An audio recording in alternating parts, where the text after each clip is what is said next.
Long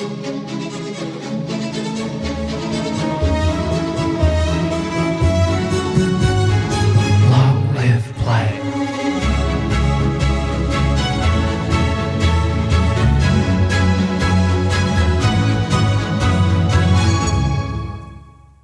Hello and welcome to the 47th episode of Long Live Play, the number one Australian PlayStation podcast, full of lukewarm takes and those mental breaks you've come to know and love, hosted by myself, Govinda Whitehurst, and the Balder to my Thor, Mr. Khayl Adam.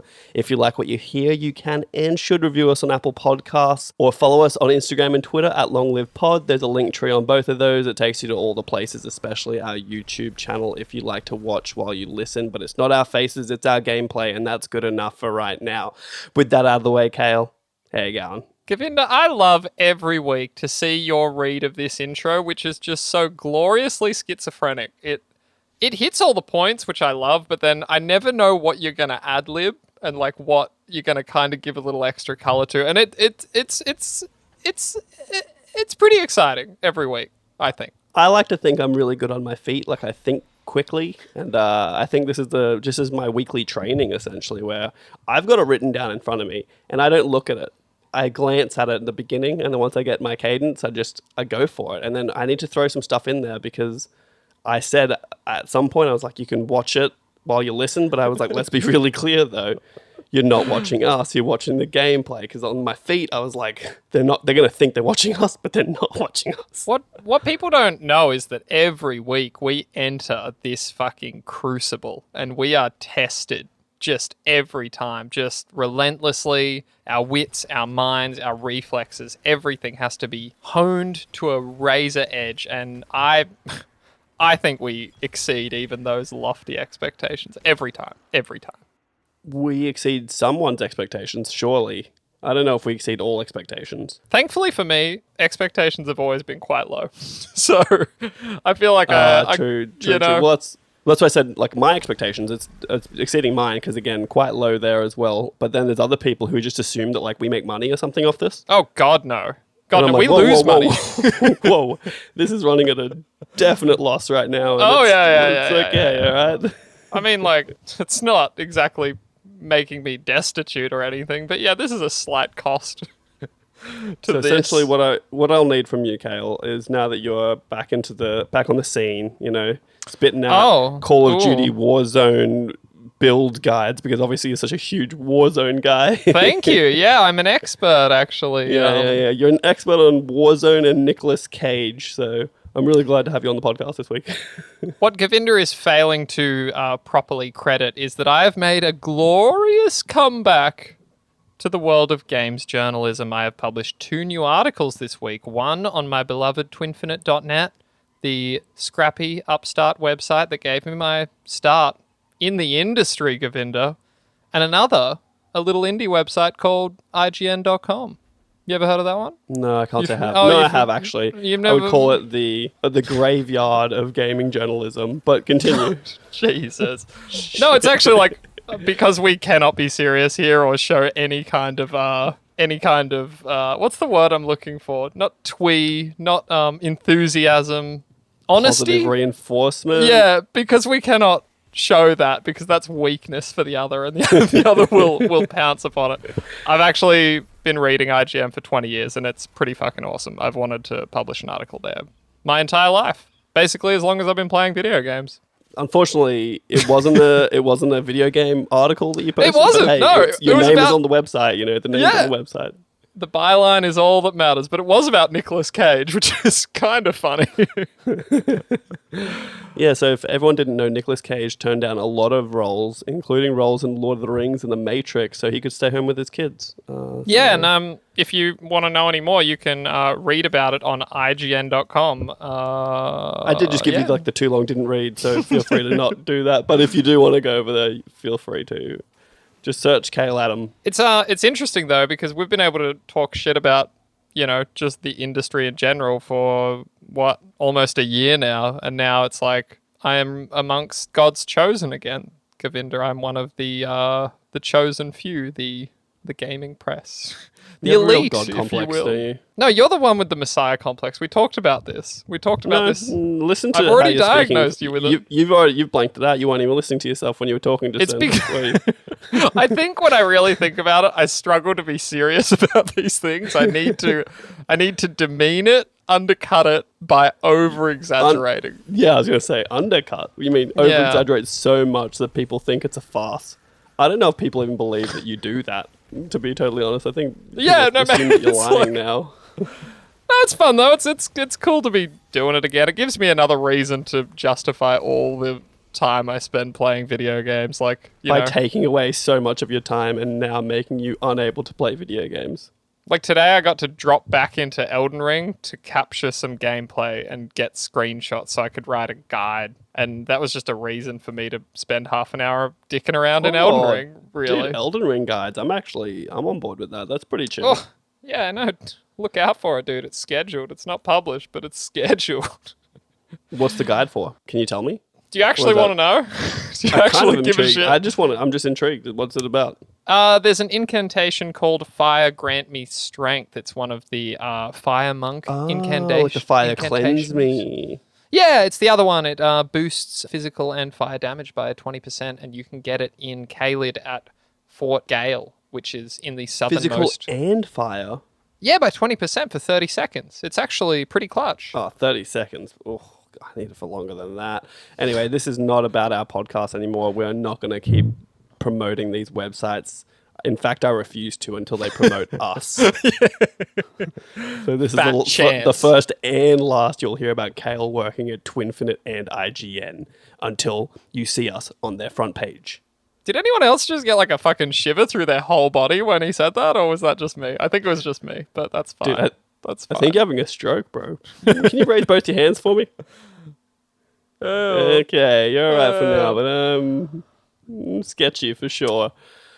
But yeah, so what? You don't have COVID? What happened? Give the good people an update. I have maintained COVID freeness.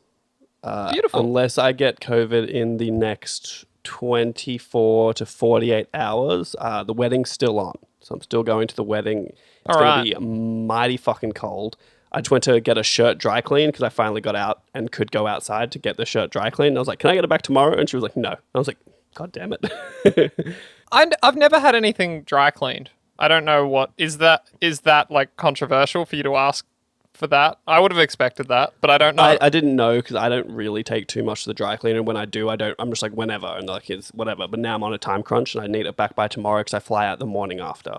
Okay. And what she was like, no, because it's got stains. And I was like, all right, well, can you just make the stains look less bad? And she was like, yeah, we can probably do that. So I did leave it there. I am getting it back tomorrow, and it's just going to be done, I think, quote unquote, as good as possible. I have to know, what are the stains? Oh, it's not my shirt. It's my brother's shirt. It's just like around the collar just is a little bit like brown sweaty? because it's little sweaty stains. Yeah. And it hasn't been dry cleaned in a while. So I'm going to dry clean. Hey, look, he's lending me a whole suit. I'm going to take it for sure. But yeah, going to a wedding, I'm very excited. And I'm in this state of fear, crippling fear that something's going to get me sick. So now I'm at the point where I'm like, I don't want to eat something that I'm a little sketchy on in case I get food poisoning. And this is what COVID and locking down for 2 years does to people, where now just to be able to go on a plane 3 hours, I'm scared of everything. I'm like, nothing's going to get me sick. If it ruins this trip for me, I will break mentally.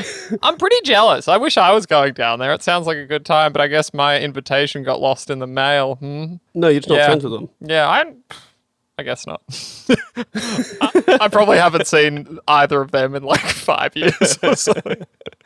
But the best bit is we've got an Airbnb. So me and some friends have the Airbnb. We have a car. We have to drive like 3 hours north of Melbourne to get there. We go kind of into mountain area. It's going to get very cold. Yeah, I believe that. Free booze. Obviously, it's a wedding. I'd be disappointed if there wasn't. But there's also a free bus to take me home. I like that.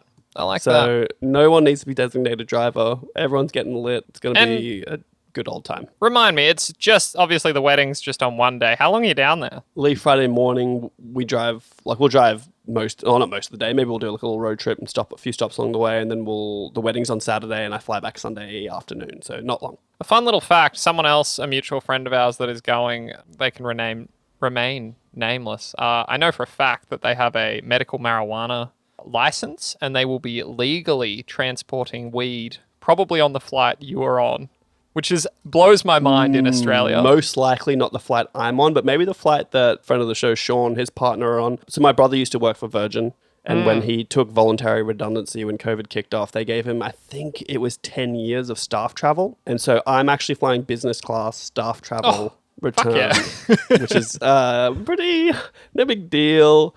Let's just say I have to dress nice and they're going to treat me much nicer than all the plebs back in economy. So this is some real nepotism. You're using your brother's connections. You're wearing your brother's suit, sweaty suit. And as I told you, I think I don't fit into my suit anymore, and I didn't really have a spare like $500 to buy a suit. So fair. This is what it's come to. I mean, I got to my absolute wedding day and realized that my suit didn't fit, so I borrowed my brother's suit that day, and I got married in his suit. Yeah, that was not bad. I really regret not shaving. I'm going to be honest with you. On my wedding? Yeah. I look back at that, I'm like, God, that beard is so bad. But anyway, Khayl, enough about us. Well, actually, let's continue about us, but more about what we've been playing. Oh, definitely more us. This is a gaming podcast, definitely. So let's talk about the games, Khayl. I see here you've not really played anything. Yeah, I'm in a bit of a funk, I gotta be honest. Like, we've played a shitload more Destiny, that's fine. No, we haven't. We played a little bit more Destiny. The hyperbole needs to chill. I suppose it seems like more because I captured some gameplay on my own. I've kind of played a bit on my own too. That's been great. Fucking dare you. Crusader Kings, I'm still faffing around with that, but honestly, that's on PC. So it kind of hurts me that the PlayStation version is not feature complete and is, in fact, quite desolate, in my opinion. Like, compared to what else is out for it on the PC version, it's...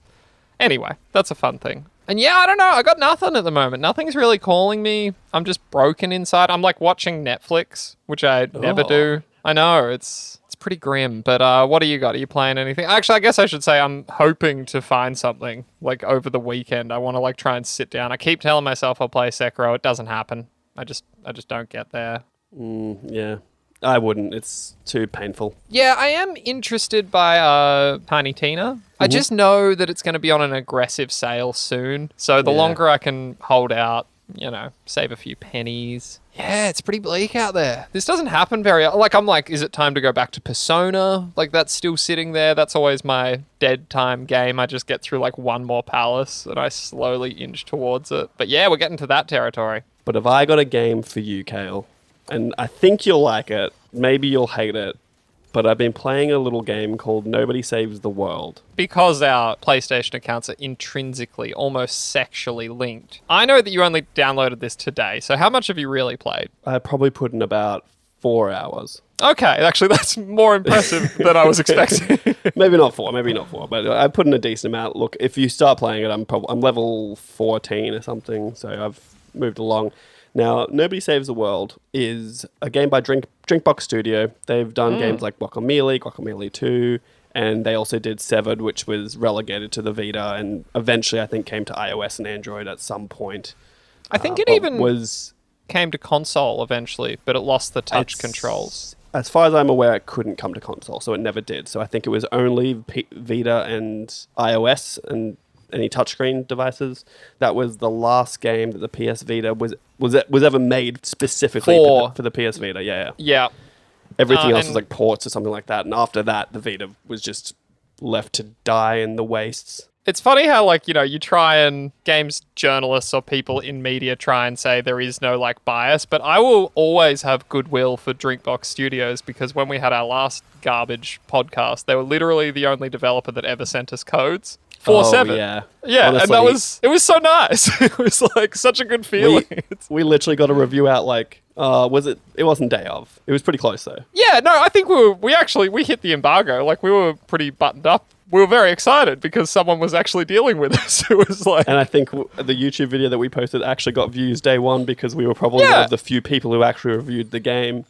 It's like I think you do definitely get numb to that, but the first one was very special. I'll always remember that. That was awesome. Like, the PR people were great. Yeah, they took a chance on us. But anyway, Nobody Saved the World is by Drinkbox Games, and it is essentially like very old school Zelda-like little dungeon crawler kind of game. Yeah. Right? And so nobody saves the world. There's a big calamity coming. There's only one wizard that has the ability to stop it, but he's gone missing, and you have to find him.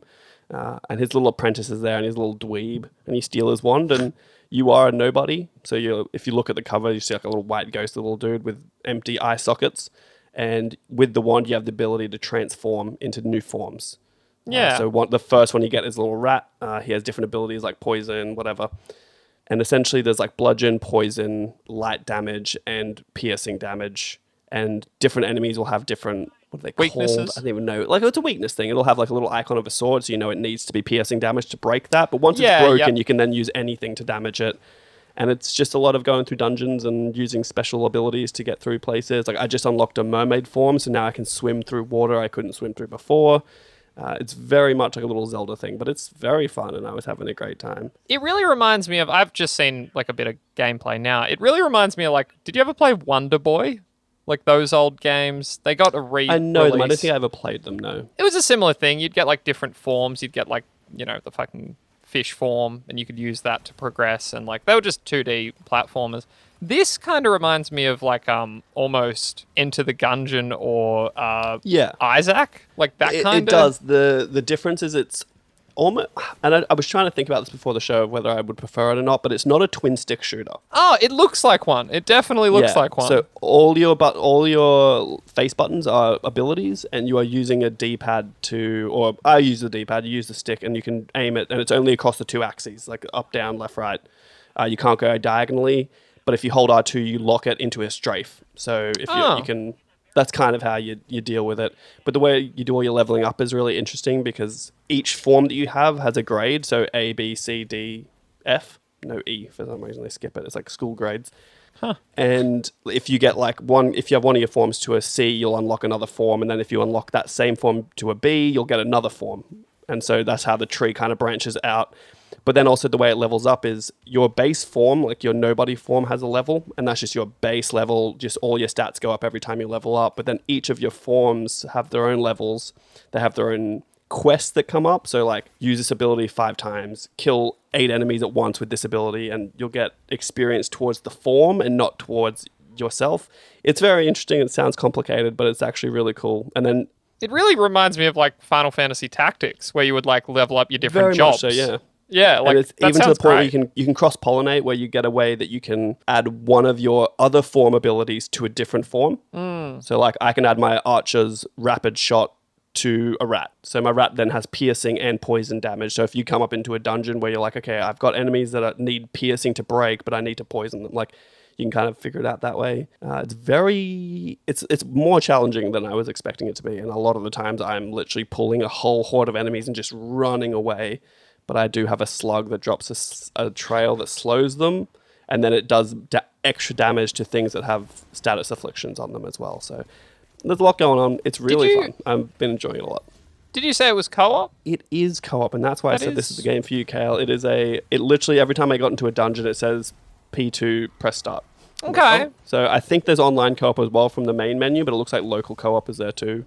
And it's just a really well-made, fun game, and like the world is charming and weird, and I ran into an alien that was in disguise, and it was trying to convince me it was a human, but it obviously wasn't, and it's just very good. Oh, look. I'll check that out for sure. I mean, I've got nothing else going on, you know what I mean? Now, before I got into Nobody Saves the World today, I was playing a lot of Horizon, and I finished the saga. I've finished Horizon. You did? That is I haven't exciting. platinumed Horizon. Key less so. differentiator. Yeah. But I finished it. I started going through the platinum journey, and then I got to some fighting pits that were really pissing me off, and then I found Nobody Saves the World, and here we are. Forgot all about it. I have a lot of questions, but I can't ask them for obvious reasons. Like, just give me, like, generally, like, does it wrap up in a meaningful way, or does it kind of annoyingly set up for a part 3, generally speaking? I guess You've had to think too. You've had to think too long. Super subjective. So look, it definitively and aggressively sets up a third. Yeah, I kind of could feel that coming. Yeah. But for me, and I don't know, maybe I'm weird, and I'm an outlier, but I thought the story was actually quite good. People seem to be kind of shitting on it everywhere, and I really thought it was kind of interesting, and I enjoyed it pretty thoroughly. Something that I noticed the more I played this game is that when we first came out, we were like, man, these side quests are so awesome. The more I go through it, I'm like, 80% of these side quests are like, this person's gone missing. Go find them for me. I swear. I'm not even joking. I feel like most of them is just like, oh no, this person's gone missing. Please help me find them. And then they're dead. You bring back a trinket or you find them and they're alive. That is, I mean, that's just decades of RPGs, but I think specifically The Witcher 3. You like go find this person. Oh, get there, activate your focus, look for the little blood trail, follow that for a hot minute. It's like, that's The Witcher. It's ruined it. It's ruined it for everyone. And then again, I know they patched it at some point, but you need to be able to turn off Aloy's voice prompts. Like, I want them almost completely off, because there's just a point where I'm like, stop, like, I'm just picking up material that's on the ground from the fight that I just had. I don't need you telling me where to go, because I know where to go. And she does it a lot. That's something I've heard a lot of other people. I actually forget now, because I haven't really played this game in a couple of months at this point. But, like, you know, you walk into a room and Aloy will be like, oh, I could probably get up there if I, like, rappel off that rock. And you're like, no, I see that. I understand that. I don't need you to outline it. I'd almost love, like, a button for it. Like, it's essentially a hint button, but like a button where you can prompt Aloy to give you a hint as to what to do next. Because otherwise, it's like, sure, she stopped saying, like, oh, I'll put that in my stash, which is a great update. But she's telling me so much other stuff that I'm like, okay, you need to just settle. You have to wonder what that is. Like, is that just, this is a big budget Sony first party title? Like, was it just focus tested into oblivion and people like didn't know how to get up the wall, so they're like, maybe we just throw in a line for her to say? Or maybe I could imagine it's something where they could see in the first game people would get to a certain area and not quite understand where to go and would just stop playing. And maybe they use that data to make the decision. I just think it's like one thing they do so well. There are so many options in this game. Like, go into your settings and just have a tinker, and you can do so much cool shit. I went into this thing where I think Elden Ring actually to some extent, but I just went and was like, let's see how minimal of a HUD I can make. And you can do a custom HUD. And I made a HUD that was almost nothing, and it was pretty sick. I was like, this looks fucking cool. And then I really quickly, it took a lot of tinkering because I kept running up into items in the world and realizing there's no interact button, or I couldn't, like, so I had to turn that back on. Yeah, they do their settings very well. And look, overall, it's such a good game. Honestly, I really enjoyed that. Govinda, look, I'm glad you mentioned. Well, first of all, can I interest you in some quickfire news? Yeehaw! You mentioned Elden Ring, and we made a pact that we wouldn't when we were talking about Horizon, but look, this was better than most. This is not about comparing it, all right? It's just a segue, dude. It's just a segue. Would it shock you to know that the Elden Ring trophy completion rate is incredibly high? This is... No, because I think I told you about this, where I was like, dude, it's like almost at 8% platinum. Well, that was, like, I remember back when I got the platinum, and it was like, you know, it was already like 4 or 5% then, which is, considering this game sold more than 10 million copies... That's very high. Even like a 3 or 4%. It currently sits at 7.9%, which is very surprising to me because this is not an easy game. You have to beat a lot of very difficult bosses, mandatory, and there's just a lot of fucking around. Like, everyone's using guides, there is, let's be clear. Of course, but it's also like, it is the epitome of hardcore games at this point. Yeah, it's not like, and I'm going to do it, it's not like Horizon Forbidden West where you can set it to easy and you just follow the guide and you're just going to get the platinum. Like this, there is no easy. You have to overcome the bosses that are in front of you. And there's just no getting around that. Like, no guide in the world can teach you how to beat the fucking, you know, whatever it is. Like, okay, it's true. You're not wrong. But what you can do that you can't really do in, say, Horizon... Again, let's keep these comparisons going and continually tell us we're not going to keep doing it. Is I can go to a certain area pretty early on in the game in Elden Ring and I can kill enemies and go up so many levels very, very quickly. And if you really wanted to get this platinum and you weren't very good at the game, you can really just boost your level up enough that you can probably still do it. I wonder how that'd be, though, because I think I was nearly 170 at the end, and I was still struggling. Like, you're meant to kind of beat the game around 150, I think. Like, that's sort of the level range of enemies, but, like, Yeah, you must have to get up into the 200s if you're a really bad and you If just you're a need real to scrub. have. Yeah, like. Because you really can't summon in that final fight. And I don't know what it is, if it's a glitch or whatever, but I had the same thing where I was in that last boss fight and I was like, look, let's just summon someone, see if it makes it easier. Yeah, get it done. And like, you just can't do it. It No, there's no always one there. wouldn't work. And so, yeah, look. Anyway, it is just a hardcore game that has a hardcore audience. And I think that the ones, if they're ever going to be trophy hunters, they're going to be in that sort of an audience. You know what I mean? Just for a quick comparison, Bloodborne, another platinum I have, Govinda, as you well know, is currently sitting at a 6.5%. So Elden Ring is, a little bit more than that. Ghost of Tsushima, a platinum I do not have, is at 13.6%, which is very high. Oh, sorry. I don't know why. We were on a From Software kick, and when you said Ghost of Oh. Tsushima, I went straight to Sekiro. Yeah. And I was like, jaw hit the floor, being like, are you kidding me? No, I couldn't imagine- beat a mini boss on a bridge and people are platinuming this like that. Yeah, no, that's a fucking brutal platinum. Brutal. Yeah, no, I couldn't never. Look, but to be fair, Ghost of Tsushima is by no means a difficult platinum. It's just a bit of time and a bit of farming. Not even farming, just searching for all the collectibles. It is funny, like, contrast that with Assassin's Creed Valhalla, which has a 2.4% platinum achievement rate. That game is just too fucking big. It's not difficult. There's just It's not so difficult, much. it's too big. I think that would be a 200-hour platinum, I swear. That game is stupid. It really is my white whale. I force myself to go back every now and then because I love the time period and I don't hate the gameplay. It's a little too simplistic for me, but I just keep getting sucked back in. I play it for like 2 hours. I'm like, this is too big. And I stop again. That's happened like 6 times. Oh, I think. no. Too big. All right. What else have I got for you today, Govinda? Amy Hennig she's working on a new Star Wars game. This is relevant because famously, her last Star Wars game never got off the ground and it looked incredible. Was the last one she working on, was that meant to be the 1313? Yeah, the sort of, it wasn't Boba Fett. Was it Boba Fett? It was like a mercenary underworld sort of. Was that 1313? I thought that was another project she was working on that didn't make it as well. But I could be There's wrong. been, unfortunately for Amy, there's been more than several projects that have not made it off the ground.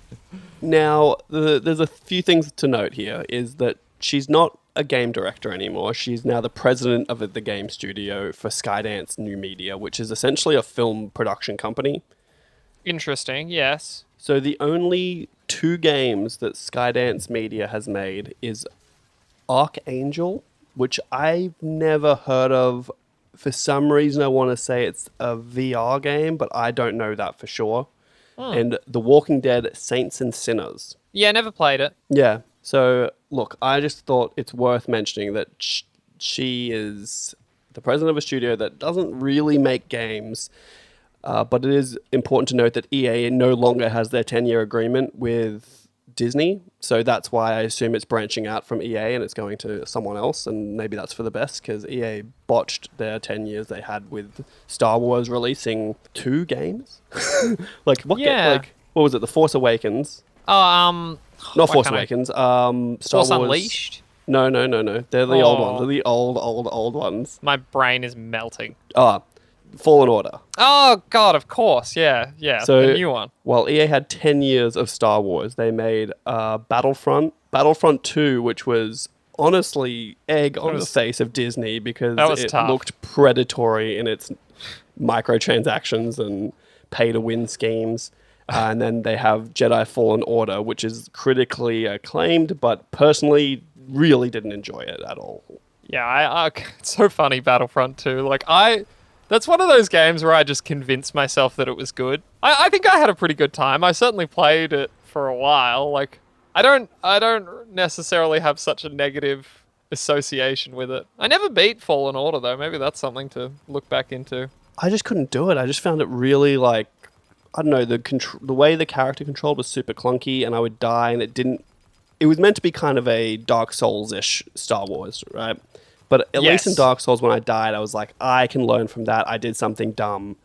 But with Jedi Fallen Order, I never felt like it was necessarily my fault that I died. And then I couldn't learn something from it. I would just go back and die again and be like, this is stupid. This doesn't make sense. So look, she's not actually directing a game. She maybe is going to be writing some of it potentially, but she's the president, so she's really just an overseer at this point, and hopefully that'll work a little bit better because she was known to be a bit of a micromanager according to people that had worked with her closely before, and maybe this will suit her a little bit better. It's so interesting because I don't really know that I have the Hennig bug. Like, she's spoken of so, like, reverently. Obviously, Uncharted is great. They're not my favorite games. Like, they're certainly impressive. I never played Jak and Daxter. And outside of that, she's mostly known for Legacy of Kain. And I actually have played those games. The second one is pretty average. The first one was great, but it's like a PS1 game. It was, kind of a relic of its time. I don't know. The name is, like, it's put up there with, like, the Druckmans, the Barlogs kind of thing. And I just don't know that all these projects just keep getting cancelled. It's hard to say, like, what this could even be. I mean... Yeah, I wonder if she has... Like, I wonder if Disney retained the rights to the game that she was making already. Like, I wonder if she can just take whatever she had for 1313 and be like, okay, well, that's what we're going to make now. Because I have the team and I can do whatever I want, and Disney owns it because it was part of the contract. I wonder if she can actually just do that, and we're just going to see 1313 actually... That'd be exist. Cool. I don't know. I'm sure there's some kind of Mickey Mouse fuckery involved where they're like, no. Well, I don't know. I'm just kind of, honestly, I'm a little over the whole thing. I'm a little over the superheroes. I'm a little over the Star Wars. Disney's really just killing it at this point. And not in a good way. I'm not like they're killing it. Like, they're just actually killing these franchises a little bit for me. Maybe if it's a really, like, different story. And honestly, take no Jedis. Get rid of the Jedis. And maybe I'll be interested. But right now I'm a little bit Star Wars marveled out, Moving right along, Govinda, we have the Shadowrun trilogy coming to PS5 on June 21st. Now, you don't know what the fuck this is. You seem very surprised, somewhat concerned, I might even go so far as to say. Yeah. No interest in this. Shadowrun is strange. I mean... They kind of have CRPG roots. I'm very interested in this. This actually could be something I dive into, and it's coming out soon. I have it on PC, and I've kind of toyed around with it. But this is like, I love this world. It's basically cyberpunk, but magic is rediscovered, which causes some people to mutate into elves and orcs and trolls. So you get shit like, a troll hacker who can be spec'd into carrying like a laser heavy machine gun. It's super grim and dark. Like, there'll be, like, elves working in brothels and stuff. It's, like... It's kind of hard to describe. It's, like, basically Blade Runner as well. There's a whole, like... That's what a Shadowrunner is. They do these, like, jobs. Okay. Yeah, I don't know. Well, I'm into it. And it's a remaster of newer games in an old series. Yeah, I was trying to get this straight in my mind. It's, this series is... been around for like 20 years. It was kind of dead for a long time. They re-released a game sort of in 2015, and it's had standalone expansions since. And this is a package of the whole deal. I think it's like kind of up-resed as well. It was all right, honestly, on PC as it was. And gameplay-wise, it's like a XCOM kind of vibe, correct? In combat, it's like turn-based, tactical, but you run around top-down. Kind of like a Baldur's Gate. Or like CRPG. Yeah. Knights of the Old Republic kind of vibe. Yeah, which is obviously my shit. Well, this sounds like something I can play in with the power of transferring, because you seem like you're certainly going to get it, and that's going to suit me just fine. What do we got here? Variable refresh rate support is coming this week for the PS5. Govinda, tech analyst. I don't know what those words mean. Now, Khayl, the funny thing about this is only you, of the two of us, only you can benefit from this. So with a TV or monitor that supports HDMI 2.1 and has a refresh rate up to 120 hertz. I guess it has to be VRR compatible as well, but I'm assuming your Sony Bravia will be. Essentially, variable refresh rate is a software accelerated something where it reduces like frame pacing issues, screen tearing, and it just boosts your frame rate overall through the power of science and computers. What they're doing now is if there is a performance mode in any game that's compatible with this, not all of them are, they'll need to be patched to be compatible, it is going to unlock the frame rate. And as an example, people are putting Ratchet & Clank into its performance ray tracing mode and are getting up to 100 frames a second. Oh, wow. Okay, that's super cool. Pretty substantial increase in frame rate for that. I don't know if it's because they're unlocking it necessarily, but also I think the unlocked frame rate combined with the VRR support, people are getting some pretty nice results. Okay, that'll be something to check out. I'll certainly. I'm so worried because I am technologically illiterate. Like, I'm so worried that my TV isn't set up right all the time. And I think about it, I'm like, I need to like find some YouTube guides and like make sure everything is turned on and it's doing the shit it's meant to do. Look, most of the time it's going to do it automatically, which is probably what you want. I don't know exactly what you... Oh, no, because you played like Borderlands and you put Destiny into your 120 frames, right? And that's worked. Yeah. You should be fine, and it should just happen automatically. But just games will need to be updated. I think if you go to the PlayStation blog, there'll be a list of games that will be supported when this rolls out. But I assume as it goes on, more games will be supported, and I need to buy a new monitor, I guess. Yeah, look, well, now's the time. Ratchet at 100 frames a second, like, whew. I will say, my experience is that anything beyond 60 frames is virtually... I can't really tell the difference. Like, I'm with you. Can't go back from 60, but like, yeah, this whole like race to 120 it's kind of insane to me. Like, I don't really get it. Well, something that I'm hoping that it's going to do is, while it maybe can do performance ray tracing at 100 frames a second, does that mean I can do 4K at 60? That'd be nice. Because that's what I'm hoping for out of this, is that with VRR support, you'll be able to get actual, like, even if it's checkerboard 4K, but like Horizon can run at 4K 60 now instead of the not quite 4K, a little bit sketchy mode. So here's one you'll love, Govinda. Your favorite game of last year, It Takes Two, is perhaps... Guardians of the Galaxy. Oh, that's right. No, you love this too, right? No, I did. It was very fun. We're getting a movie, and furthermore, Dwayne... Oh, sorry, I did cut you off midway through, so maybe just run the whole thing again, because they probably didn't hear the game that we were talking about. Oh, it's It Takes Two from Hazelight Studios, the co-op adventure that you and I undertook together, where we discovered friendship and, quite frankly, reignited the lost spark in our marriage, which I don't know if missing. that's what it did. I don't know if that's what it did. If anything, I felt like divorce was the right answer once we got back together. That daughter, we agreed that the daughter was clearly neglected in this game, and that social services I just don't understand how she got through so long. Her parents were obviously, in her eyes, dead. Just lying motionless in chairs and on a couch, that she was like bothering her, being like, "Mum, wake up, Mummy, Mum, wake up." And she just wouldn't, like, and she just chilled. She was just chilling around the house, like everything was fine. I was like, whoa. I mean, this is inevitable in the wake of the meteoric success of the Sonic the Hedgehog films. Like, every video game is going to be a movie now, and The Rock is going to be in all of them. I don't know if he's going to be in this. Oh no, he probably would be. He'd be the Clay Dad for sure. Clay Daddy. Yeah, it's not confirmed, but it said that he may star in the film. So he's definitely This was like playing. a no-brainer though. Like, we were playing this and I was like, this is just Honey, I Shrunk the Kids, but in reverse, and we haven't had one of those movies in a long time, so now it makes sense to do Honey, I Shrunk Us. Although I think one of the sequels, actually, they shrunk themselves. The parents shrunk themselves. I barely remember those movies. I remember the ants. Dude, you gotta get back. The ants. You gotta get back. Yeah. You're on a real 80s kick lately. What else? You were watching something else the other day. 80s? I watched Dumb and Dumber. That was 94. Oh, that was so it. Not 80s. I haven't watched an 80s movie. Chill out, dude. Oh, Touche. come at me Touche. like that. All right. That's about all there is there. I should say that's coming via The Rock's production studios, $7, and Joseph Fares, the director of the game, is apparently signed on to be executive producer. So, you know.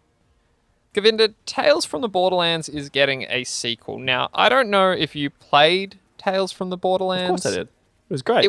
I loved that shit. Of all the fucking Telltale adaptations, it was my favorite. I laughed out loud. Oh, I lived. I had such a good time with it. So, look, to be fair, the Game of Thrones one I really liked, and I was sad that they didn't finish that story because they shuttered the studio, but that was a sad one. But Tales from the Borderlands was amazing, and obviously 2K must appreciate what it did for the franchise, because they are the ones that are doing this, correct? Yeah, that's right. We don't know if it's going to be a direct sequel, whether it will be different characters or whether it'll just be that style set in the Borderlands universe. Right. This is great. Every now and then, I'd say at least twice since beating this game, I go to YouTube and I Google the finger gun scene, the fucking climactic, which is so good. It's just, it's incredible. It truly is. Outside of that, Govinda, there's a little game called Chained Echoes, and I made you watch the trailer earlier. This is another game that I'm very, very excited about. Would you please describe it for the good folks? What? Me? Yeah, what is Chained Echoes?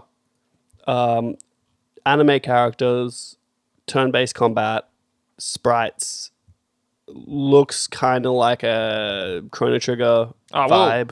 We'll make a fucking games journalist of you yet. It is the true heir to the Super Nintendo fucking classic Chrono Trigger with its pixel perfect sprite work and smooth party-based JRPG system. Something like that. You know what I mean?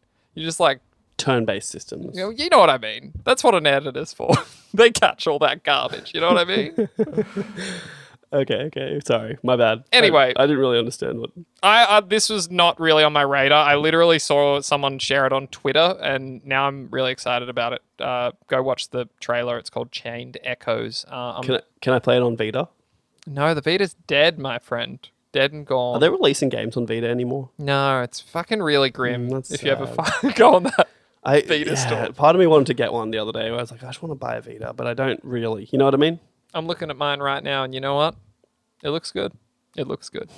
Remember Dying Light 2, Govinda, the game that broke both your heart and mine? Well, guess what? It didn't break my heart. It just wasn't as good as I was hoping. Yeah, that's what I mean. It's sold impressively, 5 million copies, and DLC is coming soon. In one of my darker moments, I was like, do I re-download Dying Light 2? Do I poke around because I've got fucking nothing better to do? I didn't. No. But I thought about it. No, you don't. I don't know. I don't really have an urge to go back. I'd rather go play Cyberpunk than Dying Light 2. You know what I mean? Yeah. I'm weirdly drawn to it, but you're right, it's not going to happen. It's just a pipe dream. Look, we're going to maybe have a bit of a downturn for the rest of the year, so hey, there's plenty of time. It's going to be great at the end of the year when we get to like look back at everything. Like, fuck, they overpromised with this thing. Like the trailers with Dying Light? Yeah.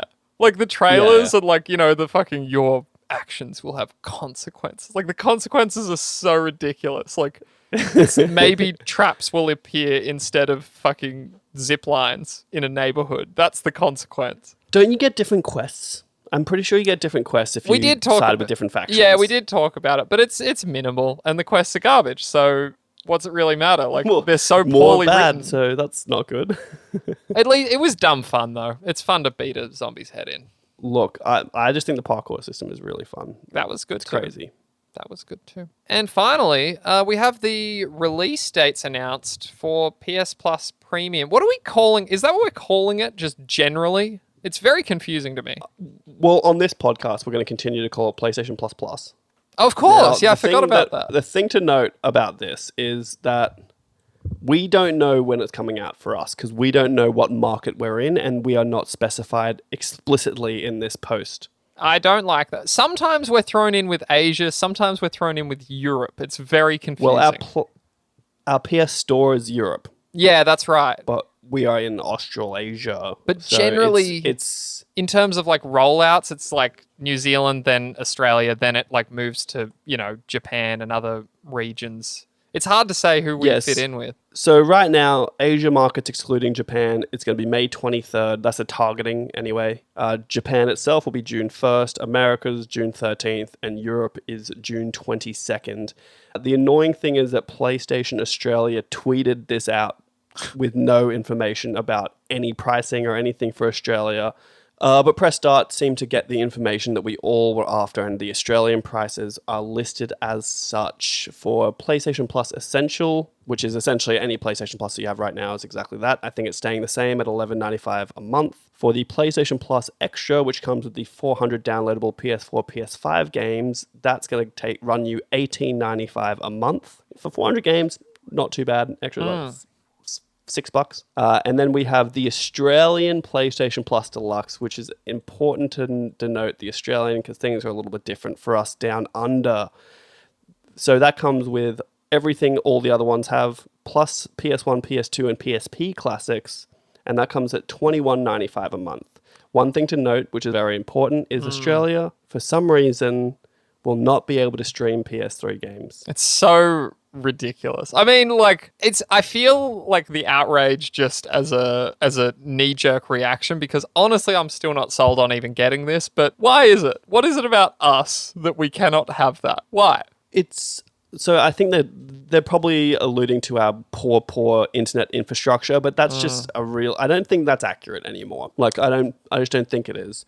I think because Australia is so large, if they look at it at like a per capita level and they're looking at like all the regional areas, probably, yeah, sure, a lot of people cannot handle streaming, but my internet is typically very good and I can definitely handle streaming, and Microsoft allows streaming in Australia to my knowledge, so it's possible. Yeah. And I don't know why, because we never got PS Now either. So it's very, look, I don't know. I think I need to be sold on this. It's still not, like, I'm just going to live with my essential, and if there's something cool, maybe I'll upgrade. That's it. I think we just need to see the list of these 400 games before I'm going to be considering upgrading for another $6 a month, honestly. I've played so many of the games that I want to play, and unless there's some really cool shit on there, I don't see myself upgrading myself. But I know a lot of people who don't buy a lot of games, and for $6 a month on top of what they're already paying, like, why not just get the extra one? It's 400 games. I know people who would never buy another game again, because obviously the list will keep getting updated, and there's already so many there that they'll be sorted.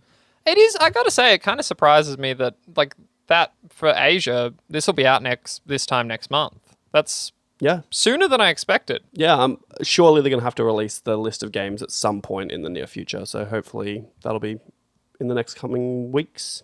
Finally, Govinda, it's time for the news that we, or at least I hope you, care about.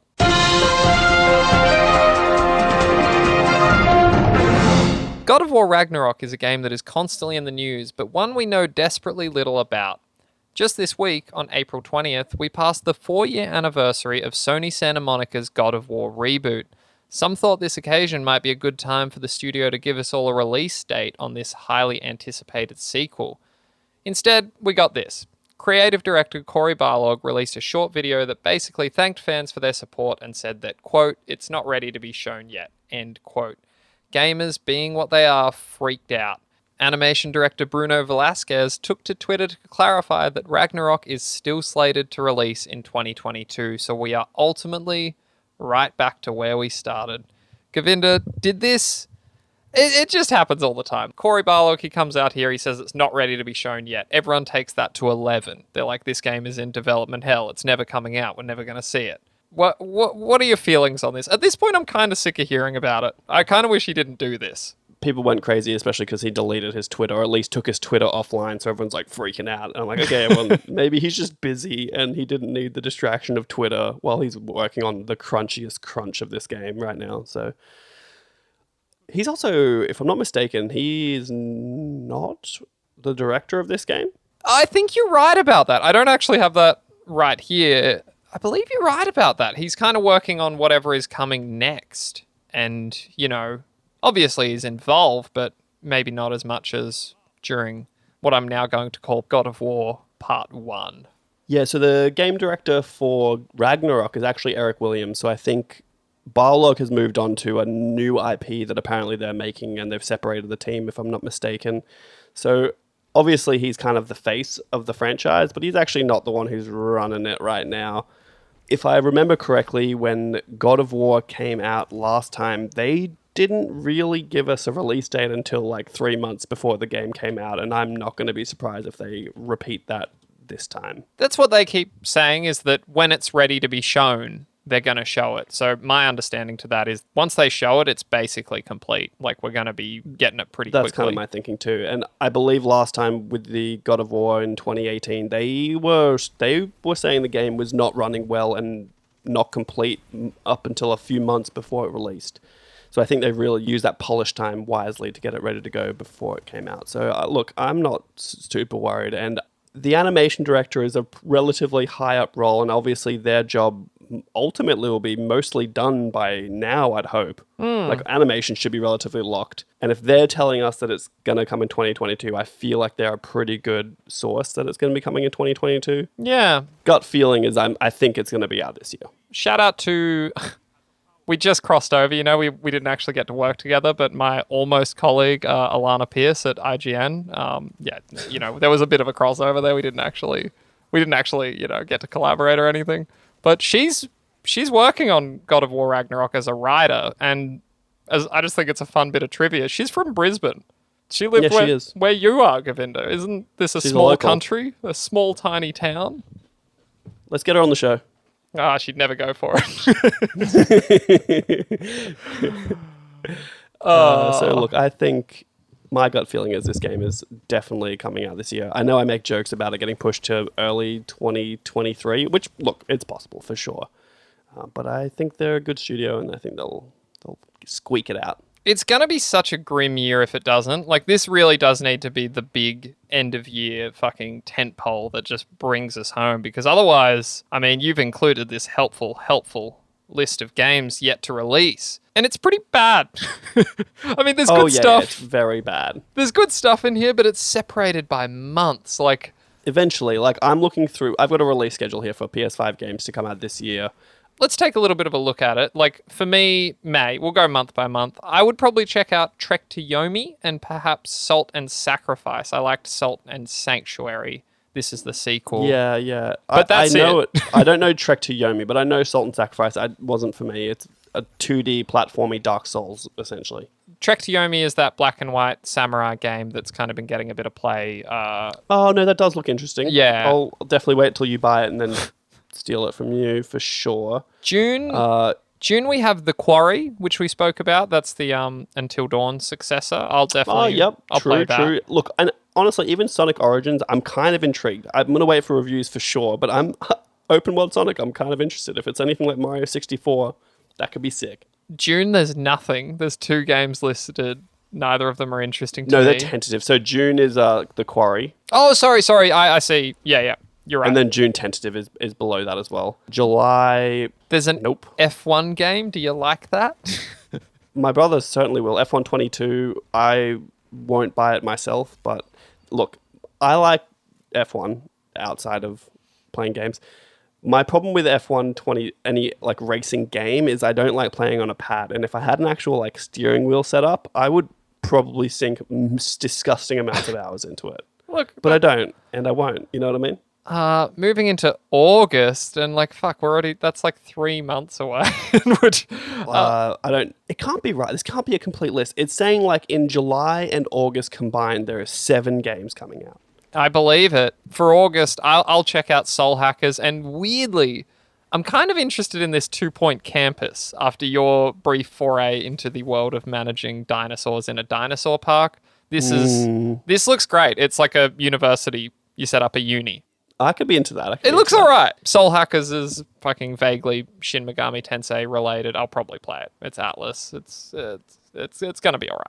And then we go into just September, which is Steel Rising, and Test Drive Unlimited, which is not appealing to me. I don't know if you're interested in Steel Rising. We spoke about that last week. Yeah, it doesn't look like it's for me. Q3, there is literally nothing there that interests me. And then it goes to October. Forspoken and Gotham Knights, they're probably the 2 big ones. And then we've also got Hogwarts Legacy that's just slated for Q4.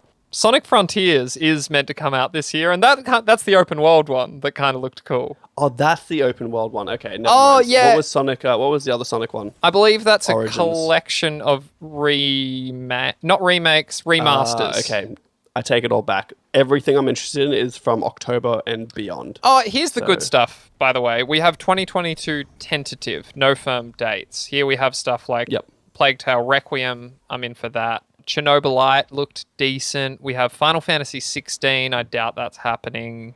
No, definitely not. God of War. Oh. Ghostbusters Spirits Unleashed. Is that the PSVR game they just announced for Ghostbusters? I really don't like Ghostbusters. I get in trouble for saying that. I don't think it's very good. Crazy. Yeah, I don't really like... I don't know if the games have always been bad, but the movies are fantastic, and you take that back. I'll go so far to say as I think Bill Murray's actually pretty overrated. Well, he did just shut down a whole production because people were complaining about him, so there's that. I fucking forgot about 6 Days in Fallujah. That's meant to come out this year.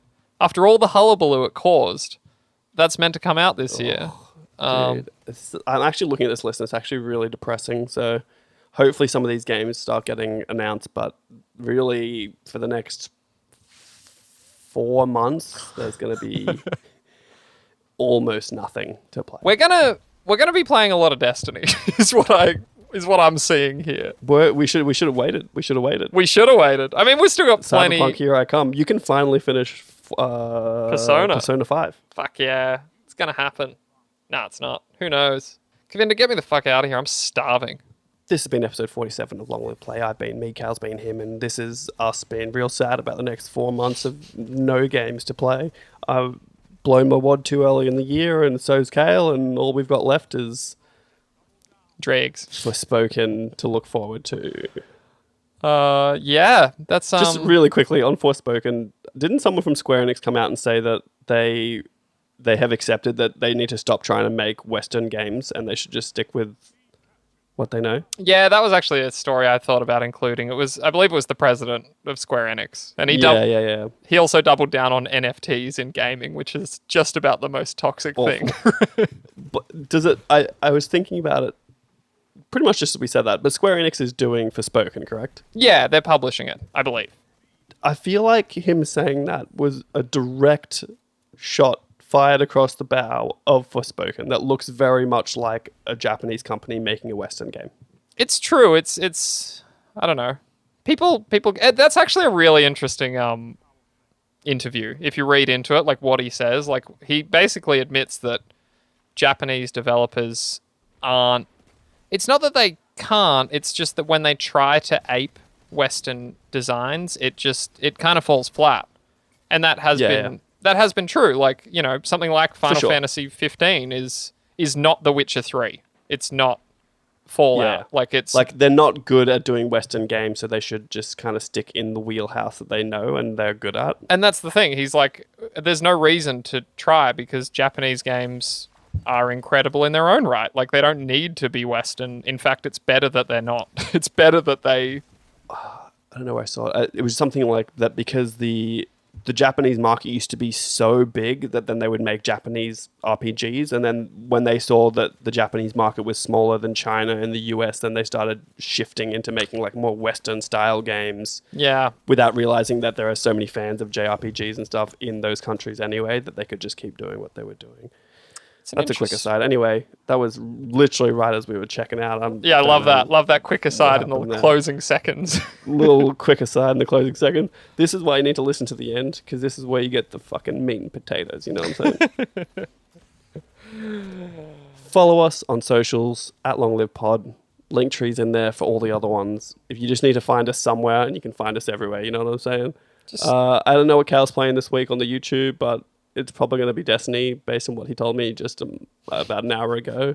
And this has been me, and he's been him. Yeah, and you can find me on just like basically any major video game website. I'll probably just be there, so that's fine. Thank you. Yeah, he'll be there lurking in the comment section, not actually publishing anything, just lurking in the comment section. The most, I would say, apart from Twitter, IGN maybe has the most toxic comment section of all time. Fuck, we didn't even talk about Elon Musk. Let's do that next week. I'd love to. And Twitter. Goodbye. Bye.